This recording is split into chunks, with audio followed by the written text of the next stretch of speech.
Le 12 mai écoulé, le Haut Commissariat des Nations Unies a appelé le Mali à abroger le décret de la dissolution des partis et mouvements politiques et à rétablir leur liberté d'expression en temps de guerre asymétrique et bien sûr contre la recommandation du Conseil national de transition à réduire drastiquement les presque 300 à 2, 3 ou 5 maximum partis politiques.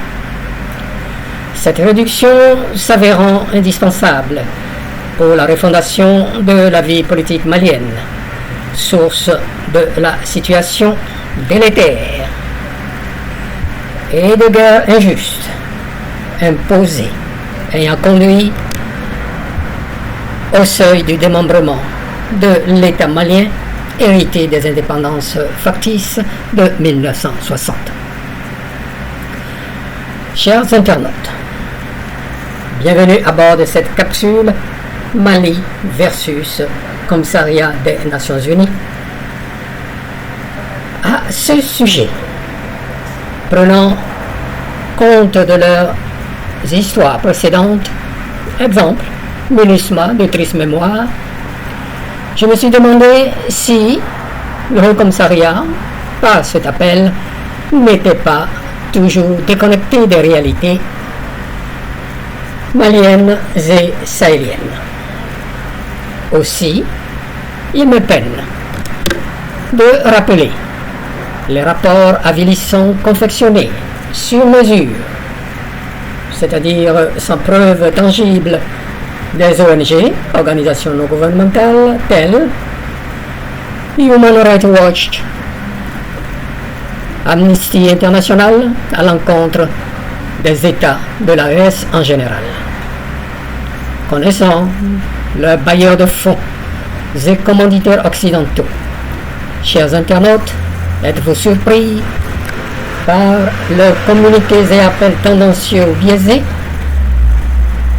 En tout cas, il suffisait d'examiner et de vouloir prendre en compte les contextes sécuritaires quasi instables, mais nettement mieux que du temps de la MINUSMA, Barkhane et autres sauveurs sous le règne des politiques multipartites et régionales délétères, voire géopolitiques courtisanes et offensives, pour se rendre compte de la situation concrète rayant au Mali.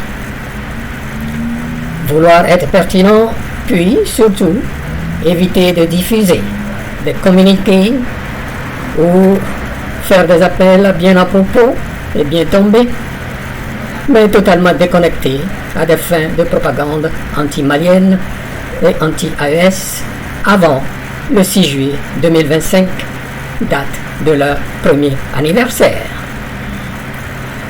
Persistant dans cette voie négative n'illustre que leur duplicité, hypocrisie et ambiguïté, dans la mesure où, dans les Émirats arabes,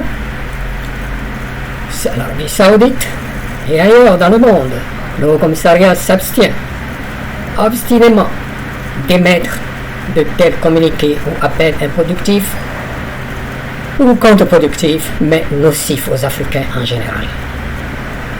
Chers internautes, cet appel, quoique bien à propos dans son contenu, c'est-à-dire parlant du multipartisme, est bien tombé, c'est-à-dire son timing, c'est-à-dire au bon moment, étant déconnecté, ne démontre que le penchant ambigu de ces organisations des Nations Unies, des instruments aux mains de nos prédateurs extérieurs et intérieurs. À nous de comprendre que le droit de ceci ou de cela, le concept de dignité, fraternité, d'égalité, de justice, vérité et de solidarité sont à géométrie variable, c'est-à-dire changent de contenu et d'application selon qu'on travaille pour eux ou contre eux. C'est d'un, et de deux, savoir comment faire pencher la balance de sécurité et démocratie néocoloniale multipartite débridée en Afrique et dans sa diaspora noire. Le Conseil national de transition a fini son job. C'est au tour du gouvernement des saints généraux patriotes de mettre en application leurs recommandations avec notre soutien indéfectible. Alors, de notre part, plus de prudence et de vigilance de tout instant. Chers internautes, dites-moi ce que vous en pensez. Abonnez-vous, partagez, likez. À plus.